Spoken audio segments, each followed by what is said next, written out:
Welcome to our Fundamentals of Microsoft PowerPoint 2010 video course. In this series of videos, we're going to learn the basics of creating a simple professional presentation with Microsoft PowerPoint 2010. If you're using PowerPoint 2007, these videos will also be helpful to you, but much earlier versions of PowerPoint will be significantly different.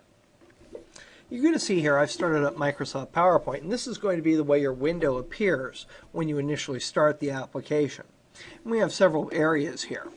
Up at the top you have your controls, and the controls are basically divided into two areas. We've got our quick launch toolbar right up here at the top, and we also have our ribbon down here below that quick launch. The ribbon is where you're going to access most of the different commands that you work with in Microsoft PowerPoint, and we'll be going through these tabs as we go through this series of videos. For right now, you'll know that just by clicking on one of the tabs, it will bring you to that particular set of commands. So for example, the Review tab holds the reviewing options, and the Home tab holds your most frequently used commands. And again, we'll be going through these different tabs in different videos, and you'll see how they work. Then down below the ribbon, you have your main workspace. Your main workspace is divided up into three areas. Obviously, you have your slide area right here, where your PowerPoint slides are going to appear and where you can edit them. To the left of that is the slide navigation panel. And there's actually a couple of views that you can use here. You can use the slide thumbnail view or the outline view. Now right now the outline view you can't see much because we don't have any content on these slides, but we'll see later how that might be helpful to you. And I'm going to go back to slides. And then you're going to see down here at the bottom of your slide window, there's a section for notes. And these could be audience notes, they could be speakers notes, whatever you want to place there. And they could also be the notes for the captioning, if you're going to do captioning for a PowerPoint video. So you're going to see here that PowerPoint, when it initially started up, created a new blank slideshow for me. And it placed one slide in that show. I can insert new slides into the show simply by clicking the New Slide button right here. Now every slide inside of PowerPoint is going to have sort of three different layers to it. The very back layer of the slide is your background. And right now this is just a plain white background for my slide. But then on the top of the background you're going to see something called the layout. And these two boxes here are examples of layout items. Layout items allow you to contain the third item that you place on a PowerPoint slide, and that's content. So your background of your slide obviously forms the background. The layout holds the different kinds of content that you're going to place on that particular slide, be it text, images, a table, whatever you wish to place there. If you don't have a box to hold that particular content in your layout, and let's say you paste something in, PowerPoint will automatically create that kind of a box for you. So I'm going to go ahead and I'm going to leave my background alone for right now, but I am going to add some content to this slide. So I'm going to click where it says click to add title, and I'm going to type my first presentation. And then I'm going to go ahead and type some information down here for the subtitle. Go ahead and do John Smith.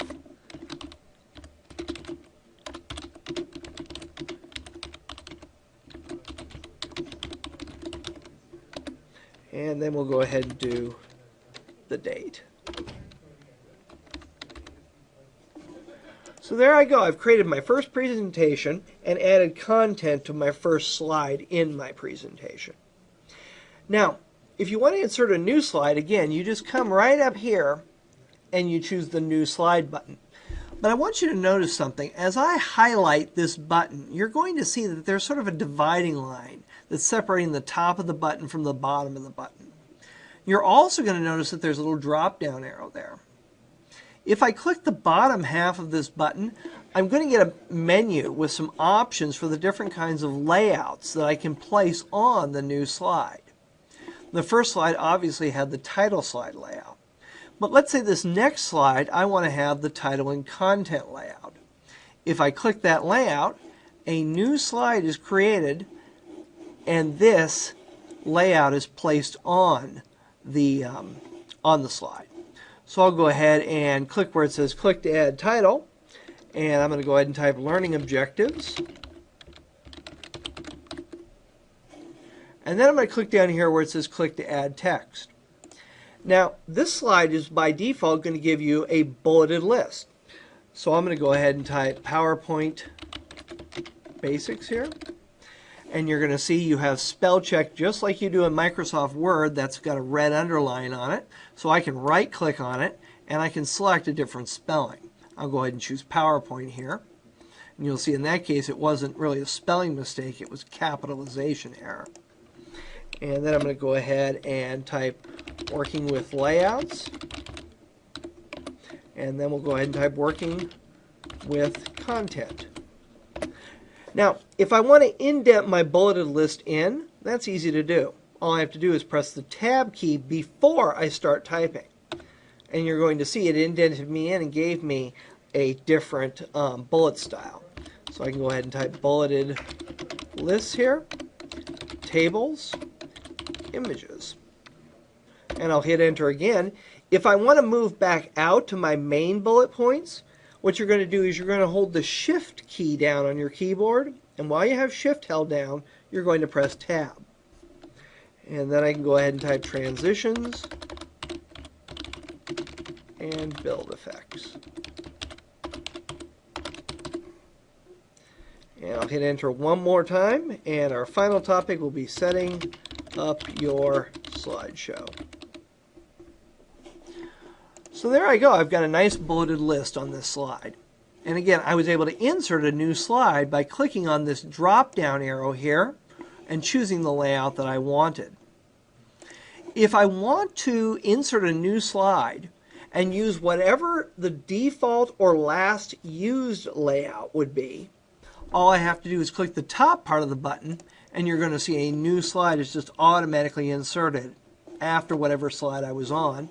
And it has the last layout. And so I could click here and type click where it says click to add title, and I could type more information. And then I could click where it says click to add text, and I could type bullet point 1, bullet point 2, 3. Remember that tab. I can tab in and get a different bullet style. I can even tab in again, and I'll get yet another bullet. And whenever you want to go back out, you just simply hold the Shift key down and press Tab. And you'll see that brought me out to that level. I hit it again, and it brings me out to this level.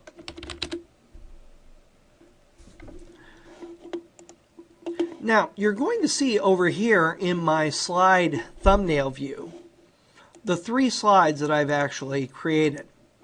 And I can navigate through those slides just simply by clicking on the item. You'll also see it gives you sort of a preview of the information that's there. If you come up here to the Outline tab, you're going to see the same sort of tool, only in outline form instead of having them as slide visuals. I'll come here and change something in my first presentation. I'm going to go ahead and click after John Smith, and I'm going to go ahead and type -trainer. And you're going to see that that change also was added to the slide. So you can edit your text over here, and this is probably the main reason why people end up coming into outline view, is they just want to work with their text really quick, and they don't want to have to navigate from slide to slide. But however you use these 2 navigation tools is fine. It's whichever works the best, whatever works the best for you.